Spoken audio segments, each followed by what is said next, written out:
Resonance of Fate on the PS3. This is me starting over from the beginning with a new playlist. My channel advertisements are based pretty much around tutorials of this game. Before watching this video, if you're at all confused about this game's battle system, please go back and review my Games Explained videos about Resonance of Fate. This video right here is going to be sort of a quick refresher course, followed by some light combat, so you can get an idea about how the flow of the game works. I can't go really deep into the combat in this video because I made separate videos already for it. So don't worry so much about if I'm going too fast. Please review my other two videos if you want to get a more in-depth, a more gentle introduction to this game's mechanics. For this refresher course, I'm going to start from the beginning, charging and attacking. Again, we're going to stick to the basics just so you're able to kind of get your bearings. Because when I start the combat, when the game really starts, I'm not going to have time to explain any of this. Stuff happens too fast. Okay, even though it's a turn-based game, a lot of stuff's going on behind the scenes that I'm going to try and frame here, but during combat, I won't have time to talk about it. Not really. Basic controls. Use the left stick to move your character. Use the right stick to move the camera. Use the D-pad to switch targets. Press the R3 button to lock onto the target. We'll worry about that later. Press the X button to begin charging. Once the circular gauge fills, the charge is complete. From this state, press X again to fire. Pressing L3 during combat will toggle the map. We'll explain that in a second. Moving a character to the boundary line between maps to flee from combat. Some battles cannot be fled. I'll mention that in a second. We're not going to leave this fight. Going to use the right stick to move the camera around. See that red area behind me? That's how you get out of here. So you can move towards that area. Quit the mission. That's how you flee a battle arena. I'm only mentioning that because if you're watching this video for the first time, to get to this arena, you might have to run away from a fight. Because some of the enemies, or some of the encounters, there are blind encounters in this game, so you might have to run away. So let's go back to that and do a real fight. I'm not going to run away this time. Basics. Right stick to move around, move the camera. Left stick to move your character around. Choose your targets by pressing left or right on the D-pad. We're going to attack the enemy over there on the left right there. I'm going to press the X button. Wait until the reticle fills. See that little circle right there? It's going to fill and turn red. Reticle is now full. So now I can press the X button to attack the enemy. Done. See that enemy's health bar on the top left-hand corner of the screen? That is the health meter for that specific enemy. Press right on the D-pad. You can see the health bar for the enemy right next to him. So we're going to kill this enemy off. Press the X button. You can see that little green health meter above its head. That's how you know how much HP it has left. Now if the meter is full, we're going to press X and finish off the enemy. That one's down. So now we have one enemy left. Conditions to pass are at the bottom of the screen. Charge and attack 3 times. So we're just going to do it one more time and complete this mission because the meter is full. So again, those are the basics. You pick your enemy, press the X button, wait till the circle around the reticle is completely full, then you can shoot. That'll become more important later. Just got to explain the basics. Changing characters. You can have up to 3 people in your party at a time. We'll explain this once we get to the actual combat. There's an action gauge. I'll mention that later. Switching characters. When the turn ends, when the action gauge reaches 0, or they attack. Once all 3 characters' turns have ended, they each get a new turn. You can press L1 or R1 to change characters. Press circle to end the turn of that specific character.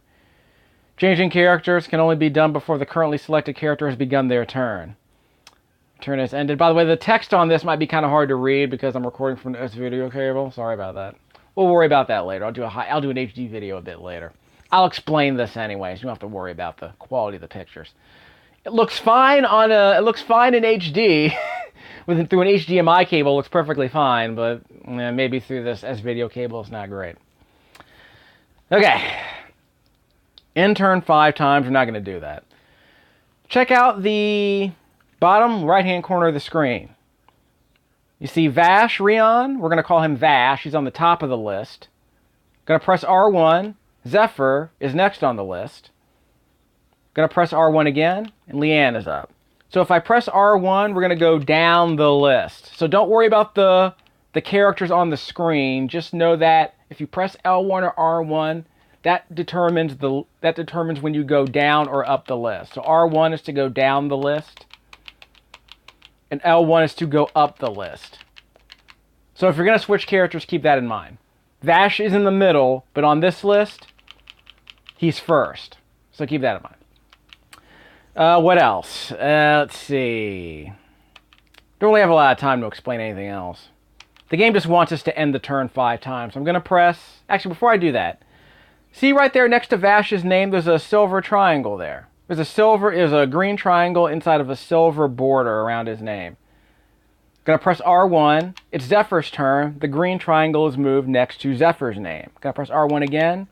Leanne has the green triangle next to her. Again, that's how you know whose turn it is. Let me get that. Had to adjust my television screen. There you go. That makes everything easy for me to read, at least. Okay, so what do I do next? I'll tell you what. Gonna press circle.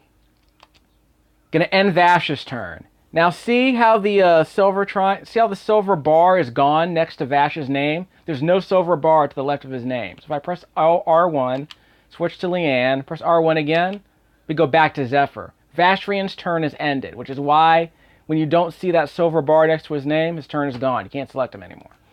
So we're going to end Zephyr's turn. Then we're going to end Leanne's turn. Okay, so watch this. When I press R1, switch to Zephyr. Press circle to end his turn. Now we can't select Zephyr. So I'm going to press R1 to switch between Vash and Leanne. So just keep that in mind. You can choose which character you want to go next and choose which character whose turn you want to end. And that's how you determine when you go to this list how to switch characters.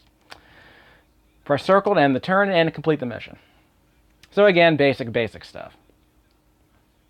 How do I know whose turn it is? That's how you know. I go into more detail about all this in my longer videos, so refer to that if you need more detail on that. Scratch damage. Begin the tutorial. Direct damage is direct damage. Standard damage dealt directly to the target's HP. It is permanent damage. Scratch damage is in blue. It recovers with time and does not destroy the target when reduced to 0, but becomes direct damage once direct damage is sustained. That means that green meter means the enemy is untouched. If you hit him with direct scratch damage, it becomes blue. That bar turns blue. That bar will slowly fill up unless you attack with a red direct damage weapon. The red direct damage weapon changes blue scratch damage to permanent red damage. Blue is not permanent. Red is permanent. So you can turn an enemy's health bar blue, then you hit him with a red gun to change that blue damage to red permanent damage. So that's what this bar shows right here. By the way, before I mention that, the greater the ratio of scratch damage to a target's remaining HP, the slower the scratch damage recovers. So you can see down there in the middle of the screen, the direct damage is shown in red, scratch damage in blue. That green bar is half blue because the enemy has taken a bunch of blue scratch damage. Then a character shoots him with a red gun. That means that direct damage is added because that red gun changes that blue bar from scratch damage to permanent red direct damage. That's what those 3 bars there mean. The type of damage dealt is determined by the weapon used to attack. Handguns and thrown weapons like grenades are direct damage. Machine guns are scratch damage. I'll explain that in combat as soon as it loads. Turn scratch damage into direct damage twice. So we have 2 characters here. Zephyr here has a blue scratch damage machine gun. Press R1. Leanne has a red direct damage pistol. Again, handguns are direct damage. Machine guns are scratch damage. So for this mission, what I'm going to do is have Zephyr go first. He's going to point his machine gun at this enemy over here on the left and inflict blue scratch damage on this enemy. Whoops. I ended his turn. Sorry. Press the X button. Blue meter is full. Going to apply this blue scratch damage to the enemy. So the meter, see the meter right there at the top left-hand corner of the screen? We've taken off about half his health bar with blue scratch damage. It will slowly regenerate over time. Not here, but when time starts moving again, then he will slowly regain that health. What I'm going to do is, I'm going to have Leanne attack with her red handgun and apply direct damage to the enemy by converting that blue scratch damage into red permanent direct damage. So that blue meter is going to be wiped out once we hit her, once we hit him with that red gun. She's also going to apply a little bit of direct damage to the enemy. So let's see what happens. Press X. The red circle is full, and I shoot, and the enemy's dead. So she converted all that blue damage to red and did some extra damage on top of that. So it's totally worth it. So let's do it one more time. Gonna attack the enemy on the right, apply blue scratch damage to the enemy with Zephyr's machine gun. X. Blue meter is full. Shoot. So see how that circle is blue? Because he's shooting, he's applying scratch damage to the enemy. Leanne's going to use her red gun. See that green help? See that meter for the enemy on the top left-hand corner of the screen? It's now completely blue. So as soon as Leanne shoots him, she's going to wipe out this enemy because she's going to convert all that blue damage to red permanent scratch damage. Press X. The red circle is full. Shoot. Enemy is eliminated. Again, that's very basic strategy, and you're better off learning that sooner rather than later, because one of the very first things you have to learn how to do in this game is figure out who needs to attack first. In this case, Zephyr should attack first so that he can apply blue scratch damage, which then Leanne can use to follow up by using her red gun to convert that blue scratch damage to permanent red direct damage.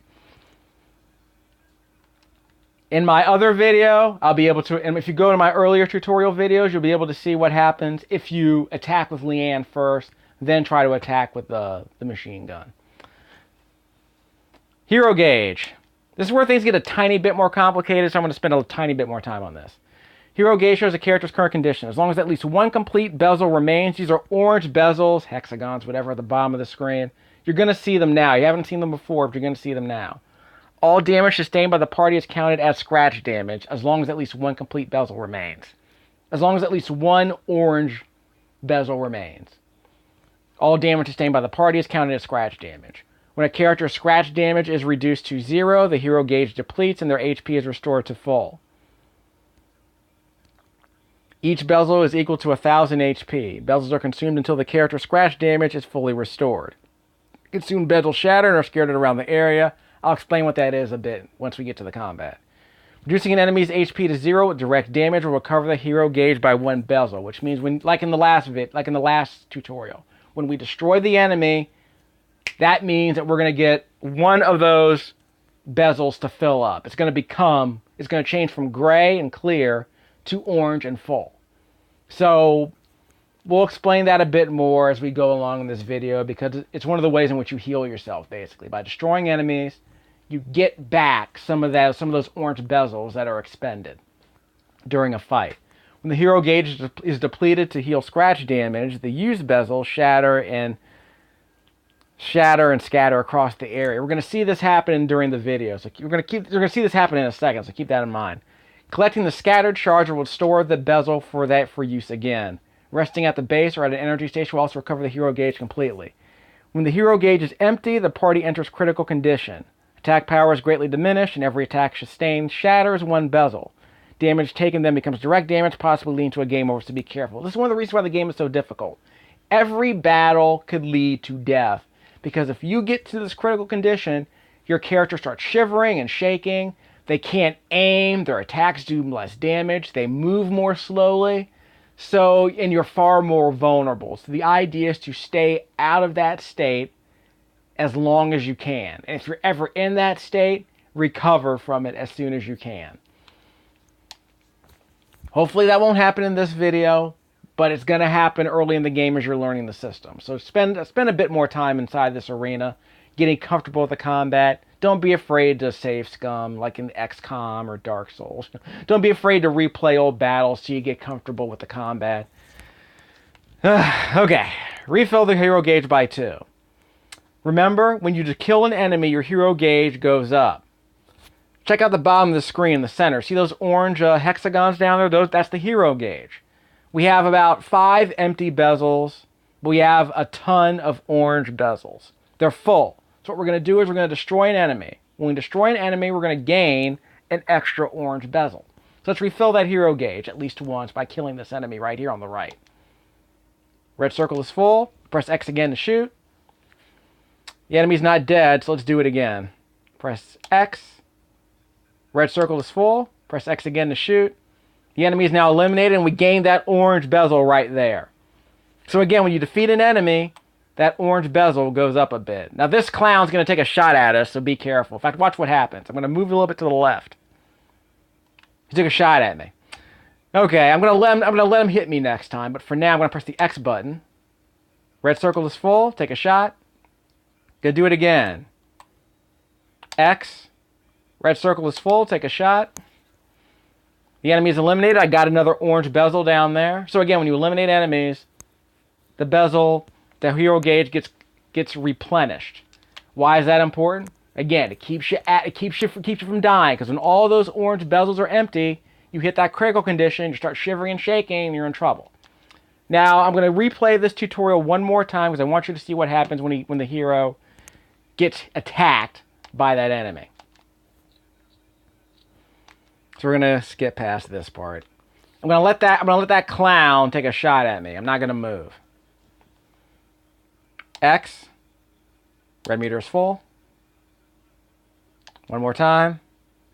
Red meter is full. Okay, the clown's going to take a shot at me. So I'll give him a second. He's going to take a shot at me in just a moment. He missed. I guess I can let him take another shot at me. I get closer to him so you can see what happens when he shoots me. He's not going to shoot me, is he? I'll press circle to end my turn. He's going to take another shot at me. He missed. Okay, he's not going to hit me, so whatever. He hit me the first time. Maybe if I didn't move. Oh well. Last time I played this game, he actually hit me, and I lost a bezel. That's okay, don't worry about it. It'll happen at some point during this game. Okay, hero actions. This is where things get a bit more complicated. Again, I spent half an hour talking about these, talking about the first 5 segments, the first 5 chapters of the tutorial. I spent half an hour talking about them in my other videos. Please watch those.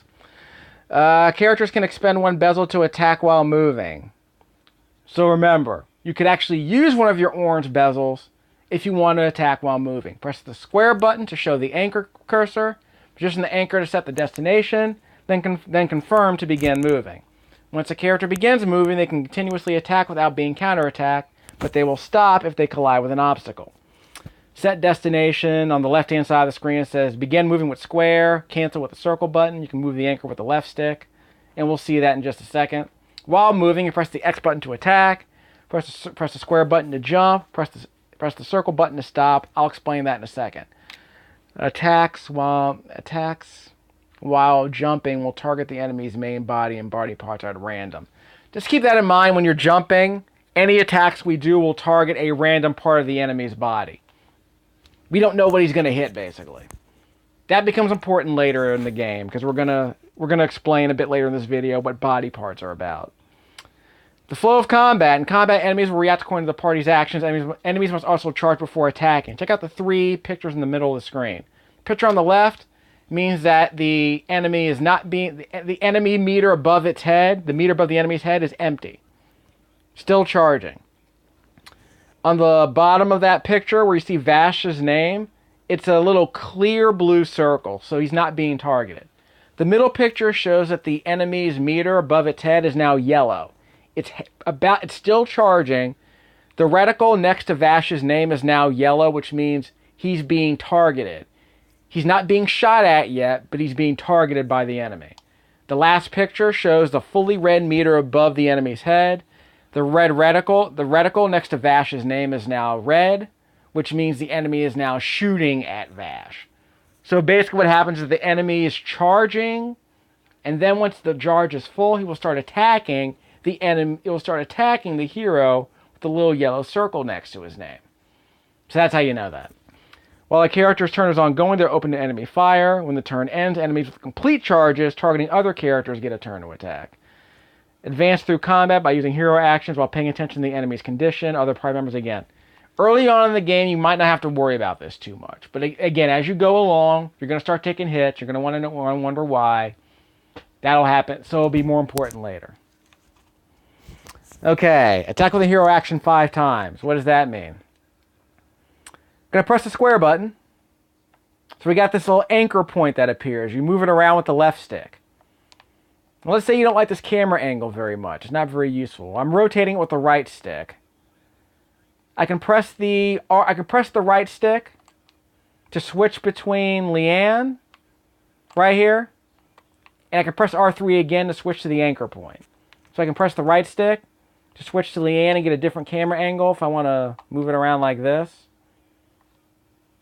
Or I can press the right stick again to switch the camera back to the anchor and move it around like this. So it all depends on what angle is best for you. For this, I'm going to try and get to the other side of this enemy. So let's get to the other side of the screen. Okay, press the right stick again to make sure I'm lined up properly. Yeah, I'm fine.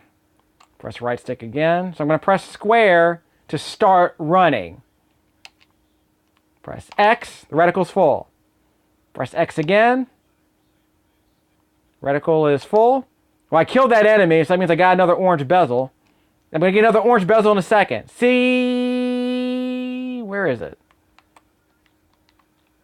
Oh, my hero meter is full already. Okay. But you saw what happened. When I started running, I lost one of those orange bezels, but I got it back once I defeated one of those enemies. So I'm going to do this one more time. So I press the square button. And I'm going to run behind this enemy. And when I'm ready, I'm going to press square. And watch what happens to my orange meter at the bottom of the screen. As soon as I press square, I'm going to lose one of my orange bezels right there at the bottom of the screen. Square. See, I lost it. Press X. And that was the hero action. So I completed the mission. Now I'm going to mention a few other things, like jumping. In fact, I want to see if I can do that in this particular tutorial. Yeah, we'll do that before we get to the try attack. So we'll go over the hero actions one more time before I go to the try attack. Remember, I did an entirely separate video on the try attack, so I'll just skim through that for this particular video. So during this video, what I'm going to do is I'm going to jump over an enemy. Because remember, you can press the X button to jump over an enemy. Excuse me, you can press the square button while you're running to jump over an enemy. So I'm going to pick the enemy on the right. I'm going to run towards them. So I'm going to see if I can hit him by running towards him. Excuse me. Square. I'm running. Press X. Going to press the square button to jump. Now I'm in the air. And I got my bezel back because I destroyed that enemy I was targeting. Okay, so I managed to get 4 hero actions done. Okay, so let's press the square button again. I'm going to jump over this clown and finish off the video. Press square to jump, and I'm way in the air. Take one more shot and finish off the mission. So again, you really only have to jump if you're going to run into an enemy. Because remember, if you run into an obstacle, you stop running. But sometimes you want to jump because an enemy has a shield, or an enemy is behind cover, they're behind a wall, and you have to get over the wall. Sometimes the enemy is vulnerable from above. They're more vulnerable from above because you can kind of get over whatever armor they're wearing or whatever shield they're carrying. Stuff like that. Positioning matters in this game. I don't know if timing matters, but positioning definitely matters. Timing does matter a little bit, actually. I'll be the first to admit that. Now to the try attack. Again, I have an entirely separate video just on the try attack because the tutorial in this game is kind of confusing and I have to break it down. Because there are a few other things that are important that aren't really explained in this tutorial. Under proper conditions, all 3 characters can join in a combo attack. Running between the other 2 characters during a hero action will earn 1 resonance point. Any other action will result in the loss of 1 or more resonance points. By using a stored resonance points and expending the hero gauge, all 3 characters can perform a group hero action that travels the triangle between their positions. Their positions form and lasts as many rounds as the number of resonance points stored. When activated, all characters' action gauges are full, begin to attack. Before moving, you can change the turn order, begin moving or cancel. Press L or R1 or R1 to change characters. I'll explain that during the tutorial. While moving, you can attack, jump, or stop. Press triangle to extend the time, whatever that is, to extend the line. We'll get to that later. Again, not very well explained, and the overlapping text doesn't help either. Okay. Remember when I said earlier, press R1 or L1 to switch between characters? Now what I'm going to do here is I'm not going to attack. Actually, I am going to attack, aren't I? Yeah, watch this. We'll keep this simple.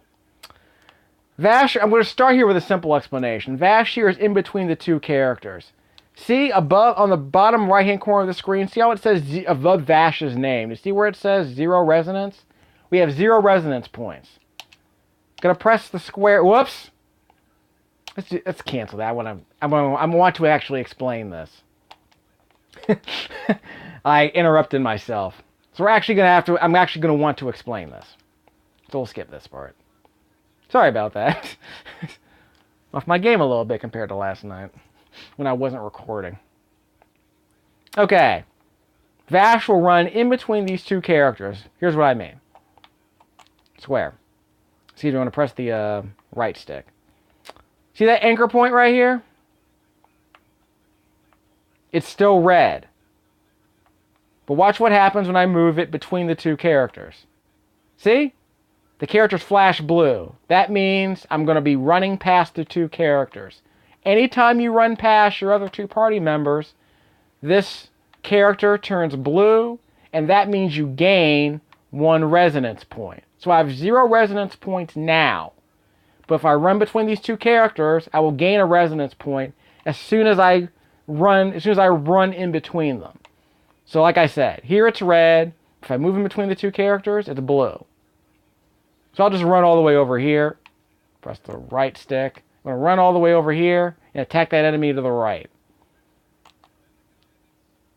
So let's see if I can leave it there. Press the square button to start running. I'm running. I'm running. Let's get this done. Killed one of them already. One more. Hey, got another one off. Did you get 5 of these to go? Did you get 5 of these off? Okay, Zephyr. Let's see. We're going to have him running between the next two characters. So I'm going to press going to press square. Okay, so it's still red here. Press the right stick. See, his line is still red. Now it's blue because I'm intersecting between the two characters right there. So that gives you some idea about how you position your characters. Right there. Okay, so we're going to move in between the two characters like that. And let's get it doesn't matter where I put it, along the right there. Let's do it. Let's make it a really long try attack. That makes sense, right? Let's make it a really long try attack. Square. Going to apply blue scratch damage. Done. Jump. Okay, we're done. Okay, Leanne's last. Press square. See how I have 2 resonance points? On the far bottom right-hand side of the screen, I have 2 resonance points. They're above Vash's name. So I'm going to press square. And we're going to let her intersect between the two characters like that, right around there. So let's have her run between the two characters, press square. We're just going to start shooting. Watch what happens when I intersect between the two characters. She will turn blue right there. So now I have the 3rd resonance point. So what does that mean? That means we can actually do a try attack now. Let's see. Press the triangle button. There's your try attack meter. Now, here's my question. See the 1 next to Vash's name? There's a 3 next to Leanne's name, and there's a 3 next to Zephyr's name, and a 2 next to Leanne's name. That is the order of the try attack. Now, as I said before, remember in the last video when I said I always want to apply scratch damage first? That means I want Zephyr to go first, because I want him to lay down the scratch damage on this enemy first, which the other characters can use to convert to red direct permanent damage. Why am I doing that? I'm going to press R1. See how Vash has that red gun? Press R1. Zephyr has a blue gun. Leanne has a red gun. So that means I want Zephyr to go first. So that means that I'm going to let Zephyr initiate the tri-attack, then let Vash go next, because he's got a red gun, remember? So he'll go second and convert the blue damage to red damage. Leanne will finish things off by going third and use her red gun to apply extra red direct damage to that enemy. Here's the other important thing. You can press the... What button do I... Let me make sure. I keep forgetting this part. I want to change the order. Manual. This is why I made an entirely separate video on the tri-attack. Change turn order. We already did that. Triangle. So you press the triangle to change the turn order. Okay. Triangle. Okay, so when you press triangle button, you change the order. Right now, Zeph's going first. But if I press the triangle button, do I want Vash to go second, or do I want Leanne to go second? So I can press the triangle button to make Leanne go second. If you want to do it that way, that's fine. Now, for the purpose of this video, I'm going to let Vash go second. Press triangle. So Zephyr will go first, lay down the scratch damage, the blue scratch damage with his machine gun. Vash will go second with his red pistol. Leanne will go last with her red pistol. Let's go. Press square. Vash is going first. Excuse me, Zephyr's going first. Now it's Vash's turn. And now it's Leanne's turn. So we can clear the tutorial because we all performed a tri-attack. Again, please watch my video about the tri-attack video. I go into a lot more detail, do a lot more examples, and I go a lot more slowly, and it's a lot more gentle. It has now 2 interceptions for the Denver defense. And another touchdown. It's going to be a bloodbath. Okay, so switching weapons. We're not going to spend much time on this because there's not much dual wielding in this game. At least not early in the game. So we're not going to spend much time on this. L2 or R2 switch to current weapon. By equipping 2 handguns or machine guns, the character can attack with both weapons at once. You can attack barehanded by selecting an empty equipment slot, but barehanded attacks play a largely secondary role in contact. We're not going to spend any time talking about that. Not in this video. Maybe later, but not in this video. Attack with dual guns 3 times. See how Leanne has a gun in her... At the bottom right-hand corner of the screen. Leanne has a red gun in her left hand. Press R2. Now she has the red gun in her right hand. Press L2 again. Both guns are now being wielded. See how they both lit up? So I'm going to press L2. I'm going to press R2. That's her left hand. I'm going to press R2. That's her right hand. I'm going to press R2 to dual wield. So now that we're dual wielding, I'm going to press the X button. Reticle's full. And attack with both guns. Let's do it again. Enemy on the left. Press X. It's full. Attack with both guns. Then we can do it with this guy too. So he's not going to take any damage, but whatever. X. Red circle's full. Done. Now while I'm here, I'm going to do this tutorial one more time because I'm going to want to explain the action gauge. I didn't spend a bunch of time talking about that. I want to at least re-emphasize that here. I couldn't really do it in the other videos, but let's just do it here. I've already explained this part. So what I'm going to do here is I'm not going to dual wield. What I'm going to do is I'm just going to show you what happens. I'm going to show you how the action meter works. Right now, there's a background behind Leanne. See that blue background behind Leanne? That is the action gauge. It depletes as I move or as I target an enemy by pressing the X button. So for now, I'm just going to move around and watch what happens to that blue background behind Leanne's name. See, it's depleting. As I move around a bit more, it's still being depleted. So now there's an E, so now it's in the E at the end of Leanne's name. So basically, if I keep doing this, that blue action meter is going to be expended, and now I can't move anymore. Okay, so now my turn is back. So I'm going to... So watch what happens to this meter. See where it is right now? As soon as I press the X button to charge that blue reticle, I'm going to start losing my action gauge. I'm going to press X. Action gauge is depleting. The red meter is full, but I'm not shooting.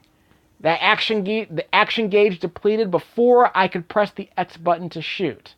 So keep that in mind. When I was running around earlier and I was doing a bunch of hero actions, well, eventually you run out of time because your action gauge is completely expended. So the idea here is that if you run around too much like this, you won't be able to get a shot off.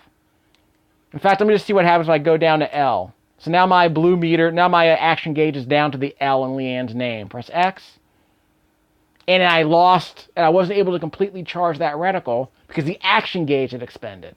So I wanted to emphasize that because it's going to trip you up. You're going to say, wait, I tried to shoot. Why couldn't I shoot? Well, you expended your action gauge. So just a fair warning there. I just wanted to show that off because it might have gotten missed in my other videos. In my other tutorials, anyway. Using items. We're going to blaze through some of these. We don't have too many items to worry about early in the game, but you'll need them later. Use items 5 times. Actually, I forgot to actually explain this. No, let's go to the manual. Using items. Equip an item box to equip items of use during battle. Items can be charged before use, similar to weapons. So you know like how when you shoot a weapon, that little red circle appears around it? Same principle here. The first aid kit enables the use of support and healing items. Grenade box enables the use of attack items. Press the select button while equipped with an item box to select which item to use. Yeah, that's what I'm trying to do. Back. Okay, resume. So you can see on the bottom right-hand corner of the screen underneath Leanne's name, there's a grenade box right there. It is highlighted in white. I'm going to press the R2 button. Now I'm using the heart item box, the healing item box. So that's now white. So what I'm going to do is I'm going to press R2 to switch to the grenade box. I'm going to press select. I'm going to choose the training hand grenade, the holy hand grenade. Press X. Now I'm ready to throw it. I want to target, let's target the enemy in the back. Let's target the clown hopper in the middle. So I'm going to press left on the D-pad to select the clown hopper. Now I'm going to press X.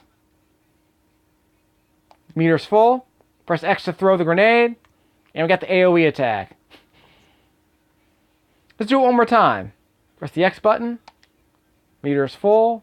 1, 2, 5. Whoops. Got to do it. 1, 2, 5. 3, sir.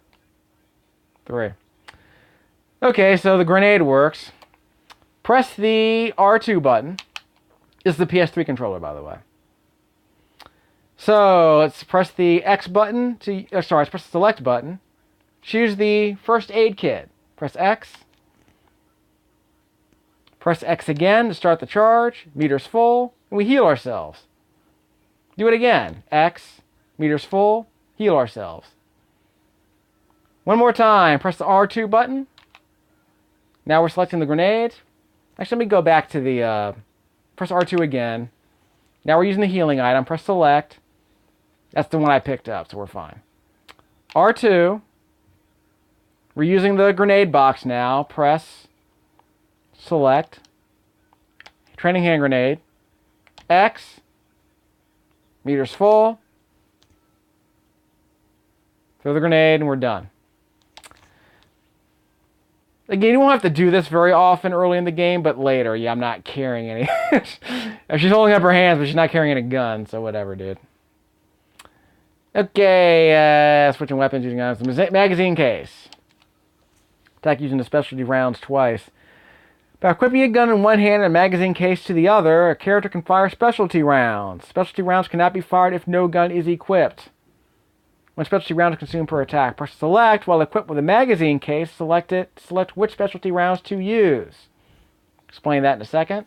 You see the different element types. Physical, fire, ice. If the element of the attack matches an elemental weakness in the target, the damage dealt increases. Elemental resistances can lessen, nullify, or even absorb damage of that element. There are different status ailments such as immolation, which deals scratch damage every second. Freezing, electrocution, poison deals direct damage every second. Oil slows movement speeds and raises vulnerability to fire damage. We'll worry about that later. For this video, we're going to stick with just one weapon type, one special weapon type. I believe it's a fire bullet. Press R2. See on the bottom of the screen, the red gun is highlighted. Press R2.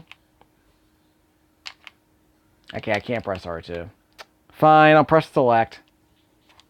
Training incendiary rounds. X. Just 2 fire damage. So now I'm equipping the incendiary rounds. Press R2. Well, I can't press R2, so okay. So those are the bullets I will shoot. Watch what happens when I shoot the enemy with these incendiary rounds. X. Meters full. Incendiary rounds. And the enemy's on fire. Yeah, can you see? Yeah, you can see, yeah. Now you can see the enemy's on fire. Let's cancel that. So we'll just press the X button. Meter's full. He's still taking scratch damage, as you can see. The fire was still going off while the meter was charging. I think if I were running around, he would still be on fire. So I'll keep that in mind. If you're running around, is the enemy still on fire? I'll just mention that to see if that's the case. We'll make this really quick.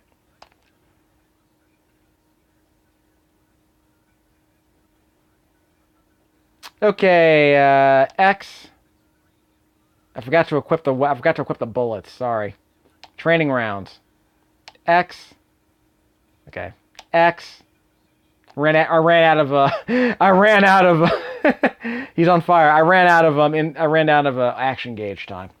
So now I'm going to run around, see if the guy's still on fire. You should still be taking blue scratch damage while I'm running around. See? He's taking blue damage because he's on fire. So now you know. So remember, it's like super... Denver scored again. It's like super hot. Time doesn't move until you move. Quit. Let's go to the next one. This is a bloodbath. 28 to 3 with 15 minutes in the game. 15 minutes in the first quarter, wow. 15 minutes in the second quarter, sorry.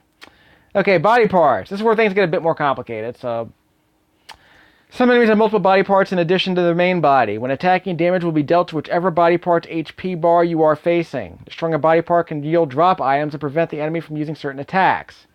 As with an enemy's main body, reducing an enemy's body part HP to 0 will restore 1 Bezel. You can see on the top left-hand corner of the screen, there's the enemy's HP. And that's the body part HP in the circle below it. Above the enemy's head is the main body HP. It's in green. At the enemy's feet is the body part HP. You can see on the picture on the right, on the bottom right-hand side, it says the blue area is in the line of fire and attacks that body part, which means if you're basically facing the enemy's 2 body part HP meters, you're going to attack the body part specifically. If you're in the red areas, then you're going to end up hitting the enemy's body, because the body is what's exposed. But remember, as we said before, if you reduce a body part to 0, like in Fallout 3, you attack an enemy's body part. If you eliminate that body part, you gain a Bezel. The enemy's still alive, but by destroying that body part, you gain that 1 orange Bezel on your hero meter on the bottom of the screen.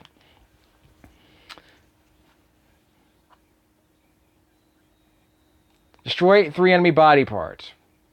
I'm going to press square because I want to see where the enemy's body parts are. You see that on the bottom of the screen? Those are the 3 body parts. Those are the 4 body parts for this enemy. So let's see if we can, maybe we can probably run to the side of them to see what happens. Square. X. So we're aiming at the front. We're going to aim at the side eventually. Because we're to the side of them now. We're going to jump up. Just remember, when you jump, you're hitting a random body part. Okay, so let's take a look at this enemy's condition. Square. Can I even see that? I need to zoom. How do I zoom in on this thing? Yeah, there it is. You can barely see it. You can see that. See right there on the right-hand side of the screen? That, the front of the body, the front body part is almost expended. It's almost empty. It's almost completely gray. Tiny bit of green. The side is a little bit left. The left is completely full. So basically we're going to attack the enemy's left side and eliminate that body part if we can. You can see it right now. Yeah, we're going to the top down. You can barely see it, but yeah, you can see the body parts right there. So the front and the side are almost complete. The front and the left side are almost completely eliminated. So let's run. Keep shooting. Okay, we lost a body part. You remember, the enemy's still alive, but he lost a body part. So now, I guess it was a shield around him. So let's go to his other side. Let's go to his right. And let's take out the body. Let's take out his left side. There we go. There we go. Now we're attacking his back. You can see the body part that's getting shot because it lights up. Okay, so let's... Whoop! Took a couple of shots there. Okay, so let's attack the enemy's left side and finish him off. He's down. Stop. I pressed the circle button to stop. Okay, so let's get to it. Let's get behind him. Yeah, you can see the green meter over there behind him. Yeah, let's finish. Let's take out his backside. Awful as that sounds. One more. Guess I ran out. Let's just shoot him from behind. Why not? Okay. Yes, we're already behind him. Let's just shoot him from behind. No problem. Okay, so what's next? Well, Carter's thinking up the joint. How they even get a field goal? They've been thinking it up all night. Where's Larry Fitzgerald? Okay, leader assault. Yeah, this is actually pretty important early on. There's another game that did this. I think it's like if you kill the enemy, the entire mob is eliminated. In cases where some enemies are specified as leaders, these enemies can be defeated to immediately end combat in what is called a leader assault. If other enemies still remain, there's a chance you will earn the drop items from their body parts as well. So if you see a leader, target the leader, and the mob will run away. Okay, so who's the leader? The leader's in the center right there. See, he's mentioned on the top left-hand corner of the screen. He's the leader. He's in red. He's also weaker than his two targets, which is interesting. But anyway, target the leader. We have incendiary bullets, by the way. See, press the select button. Incendiary rounds. Target the leader. Done. He's on fire. Let's attack him again. Finish him off. And he's still taking scratch damage. He's down. Leader is defeated. Mob is cleared, and the tutorial is cleared. I'm going a lot more slowly than I did last night. I don't know what I'm doing wrong. Okay, bunkers. This will be a quickie. We won't need these right away, but you'll need these later on in the game. Many areas feature bunkers, fortifications you can fire through. Approach a bunker and an icon will appear, signifying that you can fire through it. That's what that bunker icon is right there on the bottom of the screen. In the picture, anyway. You can fire through it to enemies on the far side. Bunkers can block enemy fire, but have a finite durability. If depleted to 0, the bunker will be destroyed. Enemies can use these as well, so keep that in mind. This one's pretty straightforward, actually. So walk up to the bunker right here. See? There's the icon right above my head. Who do we want to target? Let's target the clown hopper. Let's dual wield. R2. R2. So now we're dual wielding. Press X. Meter's full. Dual wield. Attack from cover 3 times. So let's... Oh, he's not taking any damage. Okay, so let's take out the dude on the left then. Why not? By the way, you notice on the top of the screen right there? Let me just mention that. Can't see that. Press square. Just a second. Yeah, there it is. Let's explain that. Circle. Okay, see on the top left-hand corner of the screen there? The clown hopper here? He just has the green bar. The circle below his bar is empty, the oval. See that walking target? That green meter below the green ellipsis there below the green bar? That's the body part bar. So just keep that in mind. The clown hopper doesn't have a body part bar. The walking target does. I think it's kind of amusing. X. One more time. X. That walking target's trying to get around the bunker. That's okay. We're gonna be fine. We're okay. We won. So who's next? Let's go a bit further down. Gauge breaking. We're almost done. Don't worry. We'll get to a regular fight for the end of this video. I want to say. Knock on wood.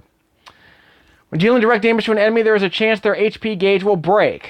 Reducing a broken HP gauge with direct damage to the point at which it cracked will restore the hero gauge by 1 Bezel.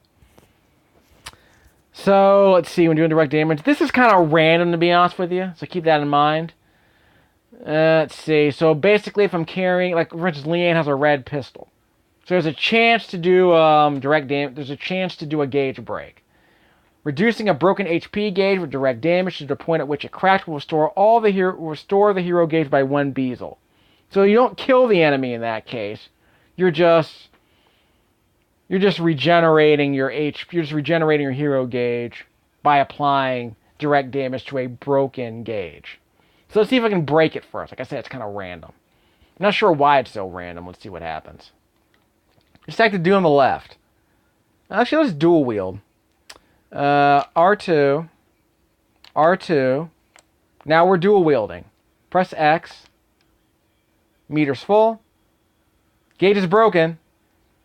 Okay, yeah, he's also dizzy too. See those stars above his head right there? Right stick. See those circles above his head? So he's dizzy. Press circle to cancel that. Now let's target the dizzied enemy. Press. Remember, we're still dual wielding. Press X. Meter's full. I thought we did a gauge break already. I have to do it 3 times. Okay, so the enemy's already stunned. So let's pick the enemy on the right. Press X. Full. He's trying to shoot me. Now the gauge is broken. Okay, so both enemies are now stunned. When are they going to get unstunned? Okay, now it's unstunned. Press X. Meter's full. Didn't break the gauge. Let's do it again. X. Meter's full. Gauge is not broken. Do the one on the right. X. I didn't break it? I thought I broke it. That was weird. I thought I broke that. Actually, do I have to pick a body part? Let's try that. Let's run beside him, see if we can break it. Square. Let's see if we can break it by running. Yeah, I broke it that time. Okay. So do I have to hit a body part to break the gauge? Is that how that works? That's probably why it seems so random. Okay. So I'll read the manual in a second. Multiple charges. Attack with multiple charges 3 times. When characters level up and learn skills in each weapon class individually based on usage. When charging, you can charge a number of times equal to your current level for that weapon. Best skill effects are applied to the attack based on the number of charges. We are at level 1 right now, so you won't be able to do this till later in the game. I'll talk about this extremely quickly. Number of charges when attacking with each of the 3 weapon types yields the following effects. Handguns, like you just saw, cause a gauge breaking ability. Machine guns do an attack power-up. Thrown weapons like grenades throw a knockback power-up. Weapon effects are always applied in proportion to the number of charges. Skills, however, each have their own probability of being applied. Characters gain experience and level up in each weapon type independently. The sum of a character's levels in each of these weapon types is their overall level. Just so you know, each of my characters right now is level 3 because they have a level 1 in handguns, a level 1 in machine guns, and a level 1 in thrown weapons. So that means they're level 3. 1 plus 1 plus 1. Fine. Experience points are earned by dealing damage to an enemy's main body or to the body part that is their weak spot. When dealing direct damage, experience is also granted for the stored scratch damage that is converted. Which makes things kind of interesting. It's going to be a really long video. Attack with multiple charges 3 times. How many charges do I have? I can dual wield. Let me dual wield. R2. That's the red gun. R2. So I can't dual wield. Okay, let's tell you what. I use the scratch gun first. Before I do that, let me check on something. Gauge break. Chance their HP gauge will break. Yeah. So maybe, I don't know if it depends on the body part. But anyway, resume. So we're going to use our scratch gun first. Full. Oh, sorry, I shot too early. Let's see. X. Once, twice, 3 times. So you saw what happened when the circle was completely full, it reset. And check out the number of bullets to the right of my gauge. 1, 2, 3, 4. So I went to 3, right? Okay, we'll do it one more time. We'll switch to the other gun. Press R2, switch to the red gun. Direct damage. 1, 2, 3, 4, 5. 5 gauges. So I managed to go up to level 5 on that. So again, when the circle goes around the clock, and once it reaches 12 o'clock, it charges up a level and does it again. So instead of just letting it fill once and stopping, it now filled up multiple times, one for each level. So if I wait till it charges multiple times, I can do a stronger shot. I can't do that early in the game. I'll explain that later when I actually get a character that can actually shoot higher, that can actually shoot at level 2. But for now, that was just me explaining that very basic idea. Bonus shots. We're almost done, folks. Don't worry. It's a 1-hour video. When attacking from the ground, characters have a chance of knocking the enemy into the air based on the weapon used. When using a handgun or a machine gun to attack an enemy in the air from the ground during a hero action, characters additionally have a chance of getting a bonus shot. Bonus shot, cursor, time limit. We'll explain that in a second. Press X to stop the cursor within the yellow portion of the ring to earn a bonus shot. This is the real-time part of the game that's kind of confusing for people. If successful, a character's charge speed becomes exponentially quicker, and they can perform multiple charges above their current level until the enemy reaches the ground. Landing a bonus shot can yield items from the enemy. The cursor stops automatically after a set time. Pressing the circle button will cancel the bonus shot. The chance of earning a bonus shot will be retained in these cases. So the idea is, when you're shooting from the ground, you might knock the enemy into the air. When using a handgun to attack the enemy in the air from the ground during a hero action, you can get a bonus shot. So if you're running, you might be able to knock the enemy into the air, and then while you're still running, you might be able to get a bonus shot. So let's try that. We're going to start running with the square button. Okay, we're going to run to the enemy's right. Press square. We're going to run to the enemy's right. Let's see if we can knock him in the air. We're getting multiple charges, by the way. He's in the air. Did I get him? Well, he's in the air. I'm just not getting the bonus shot. Why am I not getting the bonus shot? Okay, can I dual wield? No, let's just do scratch damage. Yeah, I can't dual wield. Let's just do scratch damage for now. Square.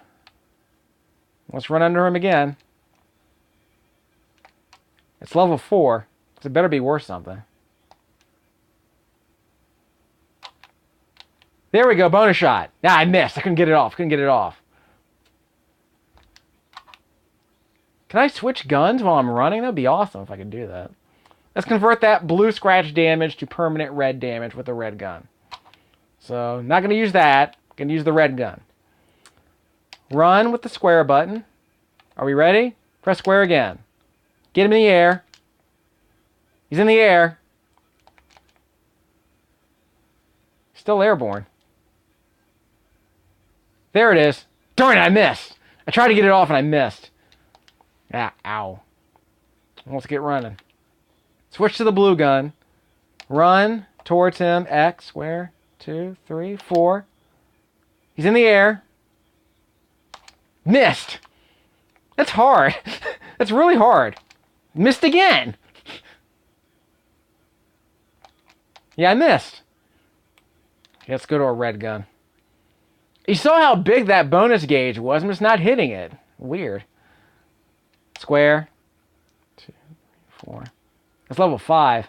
Target's airborne. Did I miss? I think I missed. There it is. Got it. It's a bonus shot. I got the bonus shot. He's airborne again. That's the bonus shot. I'm not going to get that. That's too small. I'm not going to hit that bonus shot. He's in the air. 1, 2, 3. He's in the air. Where's my bonus shot? I'm not getting my bonus shot. It's kind of random, I guess. This dude's hitting me. Good lord. 1, 2, 3, 4. So I guess I can keep running towards him. He's right in front of me, but he's not blocking me from running. I'm just kind of pushing him. Try that again. I know I'm not doing it right. 1, 2, 3, 4, 5. Got it! There's your bonus shot. Okay. So again, you have to get him in the air, then when you have to hit him, so that you randomly get a bonus shot with the little yellow circle right there, and then you have to wait till the meter stops inside that yellow circle. It's complicated. So we're at 1 minute, so we're at an hour, so I got about 7 minutes left, so I have enough time to do the very last training mission, which is the Smackdown. So you got a chance to do a 1-hour refresher course in a Resonance of Fate, and we'll end up doing a full video later. I was hoping to show you a real fight, but I guess I spent too much time explaining certain things. Perform a Smackdown attack twice. Probably should have read the manual. Down there. When jumping above an enemy in the air and attacking downward during a hero action, you can propel them into the ground. And doing extra damage to the main body. So you get an enemy airborne, then you jump, and then attack them down. Then you wait till you're above them and you will shoot them. You can propel them into the ground, doing extra damage to the main body and all other body parts. A Smackdown attack will also cause the enemy to release any items or Bezels they possess. So basically, run, shoot, get them in the air, then when they're in the air, press square to jump to get above them and shoot downward, smacking them down to the ground. We'll go slowly. Let me do Zephyr. Oh, no, everyone has red guns now. It doesn't matter who goes first. Let's let Vash go first. Square. Let's run into this guy and get him in airborne. Square. 2, 3, 4, 5. He's airborne. Square. We're above him. We shoot. And we put the Smackdown on him. So let's do that one more time with Zephyr. Square. We'll get a resonance point for this. So we're going to press square, and as soon as we start running, he's going to shoot. Once he's shooting, he's going to be propelled in the air, hopefully. Once he's in the air, I'm going to press square to jump. Then when I'm above him, I'm going to press X again to get him the Smackdown. Square. X to shoot. Is he airborne? He's not airborne. He's not airborne. That sucked. Let's do it with Leanne now. Got a resonance point coming up. 1, 2, 3, 4, 5. He's in the air, right? Now he's in the air. Jump. X. Press square to jump, by the way. Then press X while you're in the air, and the enemy gets the Smackdown. So the idea is you press square to run. You shoot at the enemy. When the enemy is airborne, you can jump. Once you're in the air, you can press the X button when the reticle is full to lay the Smackdown on an enemy. So basically, the enemy is propelled into the air. You jump into the air to meet them. Then you lay the Smackdown on them while you're both in the air. See? Extra, as the kids like to say. So we're done with that. So we're almost done with this video. So let's get the heck out of here. I can't actually do a fight at this point. Yeah, we can't start a fight yet. So while we end the video, I'll show you how I got here. Ice cream! I'm not buying ice cream. I have no money, but I'm not buying ice cream. I know it's hard to believe with this getup I'm wearing, but I'm not buying ice cream. Okay. So I'm afraid it took me an hour to explain the combat, and when I first practiced this game, when I first rented it from the Carroll County Public Library System of Maryland, I spent 2 hours practicing the arena fighting. Because, why not? Overworld. We'll explain this in a later video. You can get into random fights here, so keep that in mind. That is the city where we started the game. Press X. Again, you can't get into random fights as you walk in between the evil city and the arena, so keep that in mind. This is our home right here. We're not going to save the game here. In fact, we're probably going to end up loading my previous game save. But that's okay. Chalkboard. Music here is very good, by the way. The music in this part of the game is extremely good. From the Sakuraba Moto Wii, Mr. Star Ocean 2, and Valkyrie Profile. And I forget the other dude's name. Tanaka? He was the composer on Alundra back on the PS1. And he also did a bunch of anime, but I know him from Alundra. This is, remember I mentioned before, the level is the combination of all of your experience levels for each weapon. Each character is a level 1 in handguns, machine guns, and grenades. So that's how you know what. That's why you know they're all level 3. We're not gonna save this. I'm gonna press circle. And before we run out of time in this video, what else can I do? I can stick up the bestiary. Those are the enemies we've already fought. Show details. 60 FPS for this part. Main body is hard. Weaknesses, don't have any, I guess. Oh, these are both level 4? Well, anyway. Clown Hopper. Show details. He's hard. He's weak to fire. Resistance to... What does... I don't know what that means. You have to press L2 or R2 to switch enemies. I don't remember what that resistance means. I'll have to go to the manual, I guess. Yeah, press start and go to the manual at any time. That's good to know. Resistances. Magazine case. I think it's mentioned here. Next. That's not it. Which one mentions the resistances? It's here somewhere.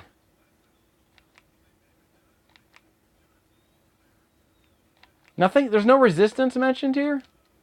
It's probably under something else. Status ailments. There we go. Physical. Okay, so the clown is resistant to physical attacks, but he can be a kill. So that's why the clown was resisting my physical attacks. But if I have special fire bullets, we're fine. Okay, so we're about to run out of time. Let's see what else we can do up here. Rest on the sofa. No. I think that's how you switch between night and day, actually. It's nighttime right around here. Yeah, so we got about 2 minutes left. Land's room. Yeah, we'll worry about that later. Alright, so I guess if I get around to it, I'll end up finally doing that video. Or actually play the game for real. But you got a chance to see me explain the combat, which you really need to know how to do before you get anywhere in this game. So let's be brutally honest about that. We're on the rooftop. Where's Vash's room? Is it up here? That's Zephyr's room. That's fine. I thought I could switch characters. Yeah, L1 or R1 to switch characters. Yeah, there's Zephyr right there. Okay. Which is fine. Okay, and that's probably Vash's room over there. No, that's the living room, so never mind. I think we're done.